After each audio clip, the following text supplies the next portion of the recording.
What's up, guys? I'm Crystal Sine, and I'm here with actor and director Robb Morris, aka Robb5x.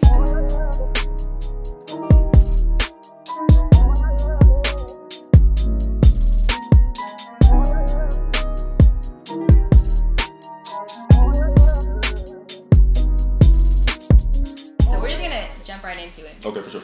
Okay, so tell me, how did you get the opportunity to go out to Cali? What happened exactly? Just researching, just looking at some different stuff, what I wanted to do.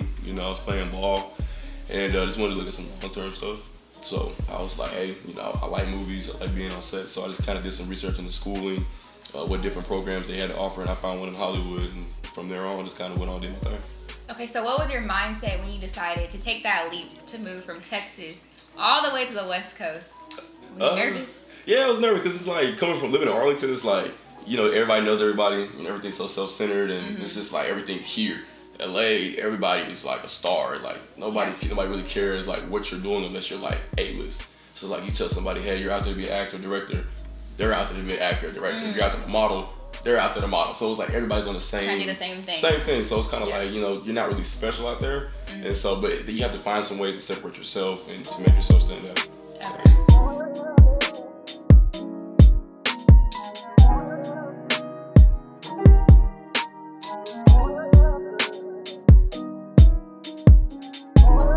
So what has that transition been like? Has it been real easy or kind of difficult? The first couple months was hard. Why you say that? Only because of the fact that how I did it. I went through some tough times, just trying to get myself settled.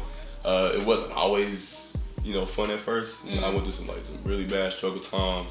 I had to sleep in my car some nights, and wow, that's crazy. Yeah, but I didn't want to make it seem like to the point where I wasn't out there taking care of myself. Yeah. So, but at the end of the day, I still, it's been some nights where I just was like, nah, I'm not finna do this. I'm finna come back home because it's not worth it.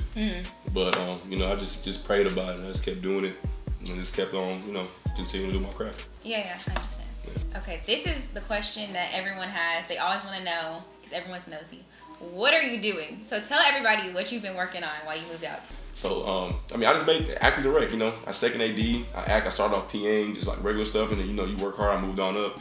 And, some of the directors out there liked what I was doing. They put me in a couple movies, That's what's up. I saw that picture you posted. Yeah. I think you were in jail or yeah, something. Yeah, they put me in jail. What was that for? That was one of my first ones. That was in a movie called Mother's Worst Fear. That was on Lifetime and Netflix. Oh, that's cool. That was one of my first acting gigs. I was actually a PA on that set, just like helping out, and I was doing good. They saw me working hard. They moved me up to second AD, and I gave me a little part in there, just to get my foot in the door or whatever. So I got director credits from that, acting credits from that. I got my IMDb started, and from there, once you get your IMDb started, you get your name out there, you start networking. It's really on from there. Look at you. Yeah, you start meeting everybody, so it's really fun. That's good. So did you always have acting in the back of your mind and directing, or did it just like... Always. It's always been in the back of my mind. Me and my mom, we used to do skits back in the day. Like, just That's growing cute. up. I did, I got class clown in, school, and I got most funniest at prom. So it's always been, in the back of my mind. It's just something I never did, because, out here, it's not something that's praised, So it's like, if you want to do that, you got to go to, LA, New York, London. You got to go to those cities where people are just, standing out. I hear it's kind of fun. We do it by talking to each other, with our friends, stuff like that. We always acting, but it's not something that people want to put on camera. And so when you do, it's just kind of oh, okay, it's just something for fun. There you can make professional, you can make livings, you can live great off that. So it's just I'm doing it with people out there that just act just like me and far worse. So it's fun though. It's fun. It's out there. It's just a different vibe. So yeah. Okay. Now that you're really getting your feet wet and getting more into a lot more movies and stuff, who do you look for inspiration? Is it a certain actor or someone that you've met so far? Really, it's gonna sound cliche, but Spike Lee. Spike Lee. Yeah, he does a lot of his movies with improv and he touches on great points that goes on in the world that nobody really wants to touch on because it's sensitive topics. And so whenever I look at him, it's kind of he's very direct with his stuff. He's cool with everybody. He's a regular guy, but in terms of how he comes about his things, it's very direct. He doesn't sugarcoat anything. So in terms of that, I'm a very blunt person myself. So it's I don't really care. I don't. You don't care at all. I don't care. I never really did because it's if I could put that bluntness on camera, it makes it more natural. So it's just kind of oh, okay, I can do this and it's not nothing bad or anything like that. So it's pretty dope.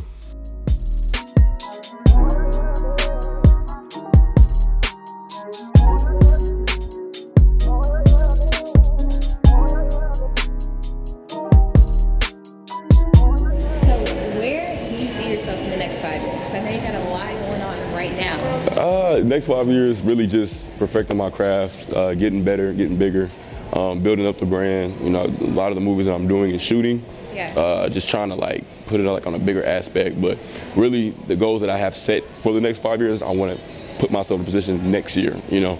Yeah. But I want to set myself to the point where I can, you know, not be able to work just for like a year or so while I'm doing this, you know, in the next coming years for what I have to go.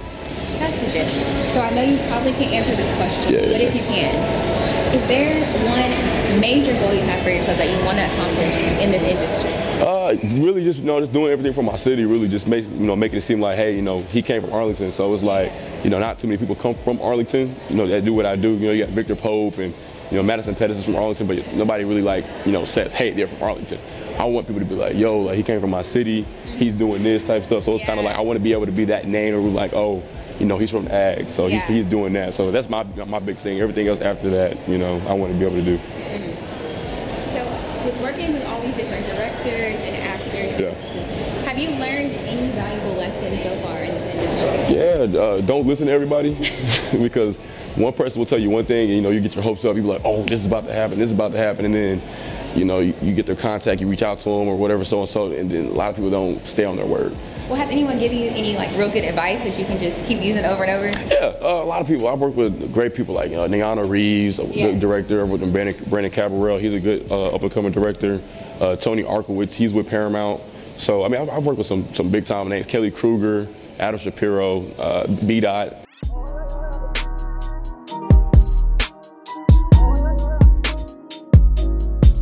I'm pretty sure me and all your friends already know the answer to this. What's this question? Have you met anybody that just made you starstruck? I already know what it is. Yeah, Zendaya. I knew it. Zendaya. And I don't usually like get starstruck around celebrities like that. Like I've been at the Grove. I've seen Mario, Trinidad James. Really? Like literally, they came in the store. Like literally. Did you talk to them or like? I mean, they're just in LA. You see a celebrity, it's kind of like, oh, that's them. Regular. It's regular. But Zendaya's not regular. So I seen her and I was like, you know, I gotta do the dash. So it was me and Leon Thomas from Victoria's, Andre. I was sitting there, I was talking to him. And I remember it was Leon Thomas, Avion Crockett, you know, the dude from Wild 'N Out. It's just I'm just sitting in the club with a whole bunch of celebrities. I look at this girl, I'm like, whoa, like, she was beautiful. But in my head, I was like, that looks like Zendaya. Yeah. I'm like, nah, I'm tripping. She just not sitting right here in front of me. Dude on the mic is like, yo, shout out to Zendaya. I went crazy. So, you know, I was like, I gotta see her, gotta talk to her. I seen her, and I was like, okay, there's one way to get out the club. And so, like, the whole time I'm there, I gotta watch her to see when she leaves. So I go talk to her. I'm planning out my whole plan. I see her. Whole game plan done. Oh, y'all was ready. I seen her. She got up, and I was like, okay. I told my homie, I was like, yo, I gotta go talk to her. I gotta go. He's, you know, in another world, whatever. So I'm like, all right, man. I'm stepping over everybody's shoes. I think I'm stepping over like everybody out the way. Forget them. I gotta get this Zendaya. So I get up to the very beginning of the club entrance, and I'm like, yo, Zendaya, what's up? Blah blah blah. How you doing? She's looking at me. She's like, hey. What? I saw the smile. Yeah. That was it. I was really cool with the smile, but you know, I talked to her for a little bit, put her on my snap, gave her a hug, and you know, she's dope. Vibe and everything. She had a great vibe. She's like this tall though, but she's, you know, she looks, you know, she had a good stature. She's beautiful. She's cool to talk to. She's like the full package. That's good. She is. That is my biggest celebrity crush ever, and I will meet her again one day. I got her email. Eventually. Eventually, yeah. Meet her again. Eventually, we got work to do, but I'm gonna for sure meet her eventually, most definitely. That's awesome. Now, last question. All right, talk to me. Best question. Best question. So, I know you out here in LA doing your thing. Correct. But I'm sure you get lonely from time to time, don't you? Yeah. Yes, I know it. That's tough. That's a tough question.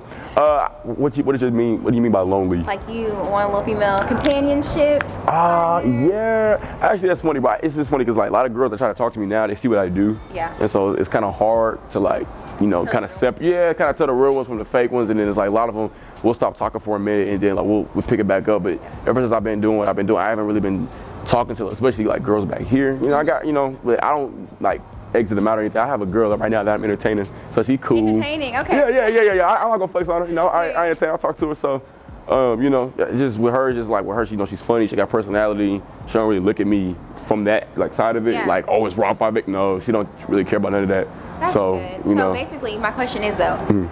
You said entertaining. So what's your relationship status? Not single, but single? I would put myself out there as single. Because, you know, I just think as a respect level, if you talk to somebody, it's just like, oh, okay, bet I talk to them. But yeah, I'm an entertainer. I always have them on the market. I always have them on the market.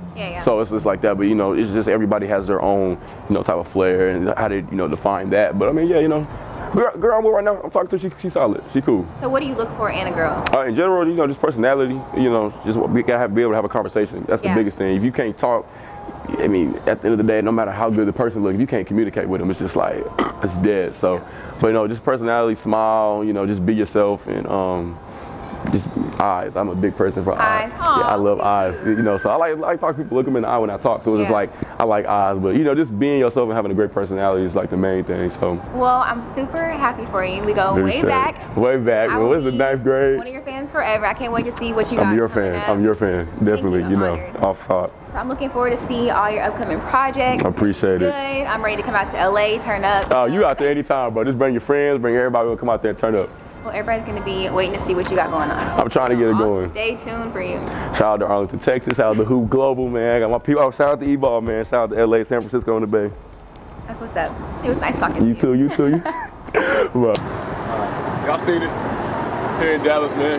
Putting on for the city. Y'all check out my next project, man. Come to Paramount 2019, man. Doing it for y'all.